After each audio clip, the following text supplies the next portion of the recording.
They told me I have to do sexual harassment training at work. Which is ridiculous, I'm already very good at it. The ringleader hired the best safe cracker for their bank job. In criminal circles he was known to crack any safe and the police never caught him. When the day of the heist came, they entered the bank, secured the building, corralled the hostages in the bank manager's office and the safe cracker proceeded to the locked vault. After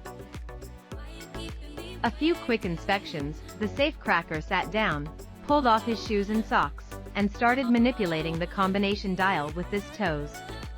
"Why are you wasting time like this?" the ringleader asked. The safe cracker replied, "I'll have it open in a jiffy. This only takes me 5 extra seconds, but it really confuses the guys in the fingerprint lab." A judge asked Shakira if she committed tax fraud.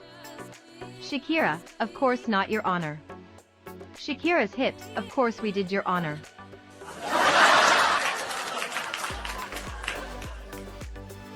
I was just on a diabetes information website.